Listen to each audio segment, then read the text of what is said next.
welcome to Design30. Hello, and welcome to the Design30 Podcast. My name is Jason Bilyeu, and this is my podcast where I provide design strategies and tools to improve creativity, innovation, and overall design confidence. So let's just dive right into it. Today, I'm talking about mental models.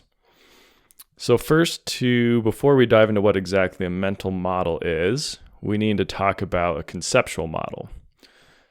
So a conceptual model is a very simple explanation of how something works.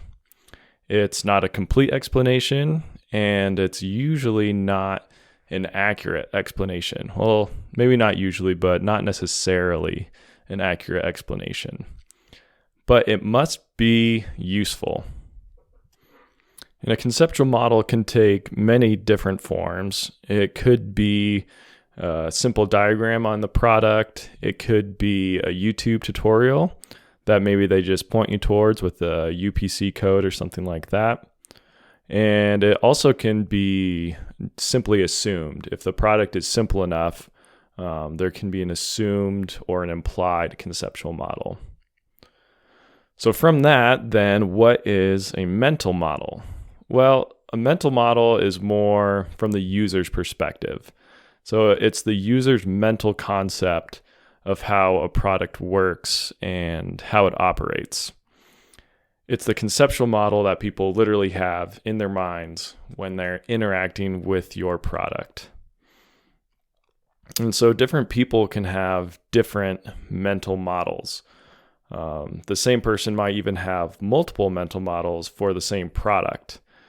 It's not so much that the mental model is always the same or that every single person has the same one. It's more about the impact of their mental model and if it allows them to use the product properly. So the benefits of creating an accurate mental model as a designer, this is something you should think about during the design process when you're working through how you want to release the product and how you want to explain to your users how to actually interact with it. And so you really do want an accurate mental model because it allows users to make informed decisions with the product when they're using it. It allows them to make educated predictions about what will happen when they try specific functions or when they use the product in different ways. And so this overall increases the odds that the product will be used correctly or as intended by the designer. It also provides the user with confidence. And I like to say that a confident user is a safe and satisfied user. When you make something or when you understand something, your interaction with it is very different. You're able to make good decisions with it. You're able to be safe with it. You're able to teach others. And that gives you more, as the product designer, that's going to allow you to have a product that spreads or catches on more quickly if people are talking about it and they're able to explain it clearly to their friends and family, things like that. And then finally, it also provides this confidence. And when the user has confidence, they're going to have more creativity as well and use this product in more ways and to solve more of their user needs. And so all of this really adds up to a more satisfied user. But I do want to reiterate that a conceptual model isn't always literally accurate. It's not literally accurate to how the product works necessarily, but it does need to provide enough information for the user to understand the product, how to operate the product, and what should happen when they perform specific functions. So this allows them to achieve their desired intentions.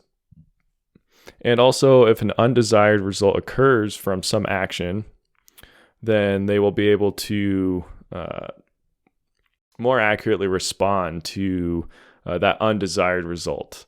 They'll be less confused, and more importantly to you as a product designer, they'll be less frustrated with your product. So how do you, as the designer, actually provide this conceptual model? Well, the first thing to do is to create a simplified theory of operation and then add this to the product in some way.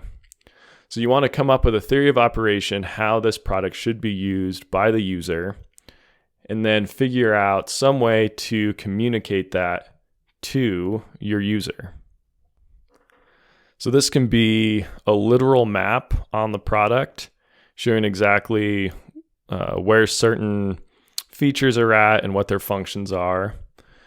It can be implied via features on the product, such as handles, what materials certain features are made out of, and the locations of those features. You can provide a how-to video and a link in the instruction manual. This is actually for more complicated products. This is a very useful way to do it, a very helpful way to do it. It could also be culturally influenced. Things like bottle openers, things as simple as a knife or a fork.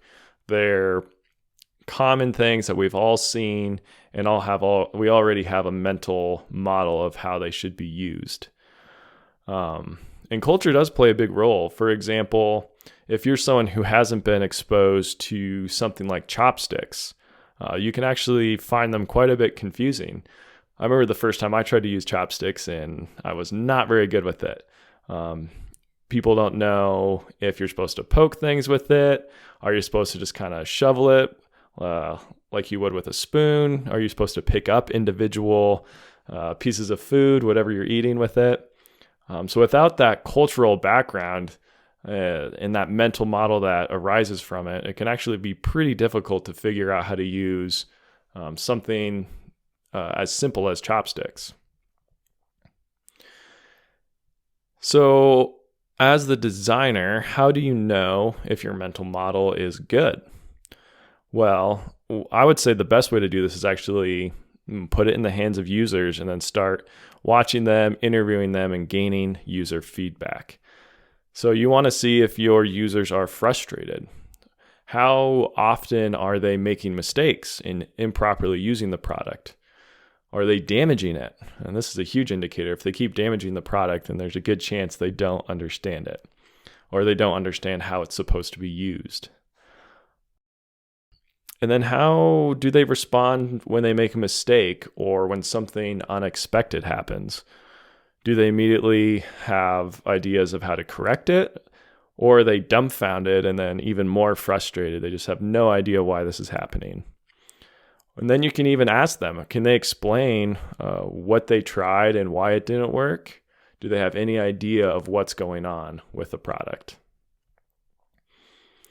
One example that I want to give to illustrate this idea of mental models is this electric kettle that I recently purchased. I've been using it for my pour over coffee that I've been doing in the mornings, which I'm just starting to love more and more the more I do it. But essentially, it's a pretty simple electric kettle. The main body of it is made out of stainless steel. And there's a handle on the back side of it that's made of cork. And then on the top, there's a lid, and where you grab the lid is also made out of a cork material. And then at the base, it's plastic. So there's essentially an implied conceptual model when you look at this kettle. Based on just our experience as humans, we intuitively know that metal gets hot. So the stainless steel body immediately tells you that if there's hot water inside of this, that stainless steel body is also going to be hot. So don't grab the product there. Don't touch it there. And the cork is a very different color from the stainless steel. And it not only looks cosmetically good, but it also differentiates it as something different than the main body or from the nozzle itself, which is also stainless steel, or the spout, excuse me. And so this cork, it catches your eye and it tells you that there's something different about this area of the electric kettle. And then also intuitively, Most people already have a mental model that wood or whatever cork is exactly won't heat up as much as the stainless steel body. So this is a place where you should probably grab the product at. Also, the cork handle on top of the lid is the same thing. They're made of the same material. So this lets you as the user know, oh, both of these are locations where I'm supposed to grab. And then finally, the plastic on the base of it. We all have this intuitive sense of plastic, and it's often used as an insulator. So it as well won't be as hot as the stainless steel body. So this kettle can probably be set down without having to put it on a trivet or on something to prevent it from, damaging your countertops. So this is a good example of the product designer for this electric kettle doesn't have to come up with some long explanation of how to use this product and where to grab it, where to touch it, what you can set it on. It's actually, you create a mental model within the user simply by the materials that you made the product out of, and choosing different materials for different features that also have very distinct colors. And so it provides, like I said, this nice cosmetic look, but it's also very functional. And this heavily implied in this are the ideas of affordances and signifiers, which I'm not going to dive into in this episode, but I promise I will get into those in future episodes coming very soon. So in summary, what have we gone over in this episode so far? What's a conceptual model? It's essentially a simple explanation of how a product works. It doesn't necessarily have to be accurate, it just has to be useful. And then a mental model is what your actual users have in their head. What's their mental conception of how your product works? And we discuss different ways of providing this mental model to your users. We discussed the benefits of a good mental model. And then we also went over this example of the electric kettle and how there's an implied mental model within the design of the product itself, which eliminates the need for a diagram or a video or anything like that to provide it to the user, or to provide a mental model to the user. So as we've been doing now we're nearing the end of this episode. It is a little bit shorter one, so you might even have time to listen to it twice if you have the average commute, which I believe is between 20 and 30 minutes in the United States. So yeah, but at the end of the episode, I like to do these Design30 disciplines, or my Design30 discipline for the week. And so the idea, again, just to reiterate, is there's 5 different sessions. You can break these up into 5 days in the week, or if you just have one free day or a free evening, you can do all 5 all at once if that works better for you. So this week in session 1 or day 1, I want you to pick an appliance in your home and think through how you believe it works and how you think other people believe it works. And so in this session, just really think through that. Pick this appliance, how you believe it works, and how do other people perceive it, and how do they think it works. And then in session 2, I want you to actually write out a simple theory of operation. This can just be words, it can be some sketches, but don't get too into detail, but just a very simple theory of how this appliance operates. And then in session 3, I want you to actually create this conceptual map or a conceptual model that would be customer facing. So actually put a little bit of time and thought into this as if it were something that we're going to be shown to a customer that would explain to them how this appliance works. And then in session 4, I want you to actually test it out with someone if you can, whether it's a housemate, family member. Provide them with the conceptual model or this diagram that you've created and get their feedback on it. See if they think it's good. Is it accurate? Is it the way they would think about it? All those sorts of things. And then finally in session 5, take their feedback implement it into your however you're giving this mental model, whether that was through video, a diagram, or simple instructions. And I want you to update it based on their feedback. And finally, if you're willing, I would love it if some of you actually sent me what you came up with. And that's something that I would love to see. You can post it on the Design30 Instagram. And if you have any questions or anything like that, please feel free to reach out. So yeah, we've come to the end of this episode. As always, please, if you haven't already, subscribe to the podcast and give it a 5-star review. Share it with your friends and family and coworkers. You can find more content on the Design30 YouTube channel, or you can follow me on my Design30 Substack, and you can subscribe to that and receive those things just directly in your inbox. And then lastly, if you find what I'm doing helpful and important, feel free to become a patron at my Design30 Patreon.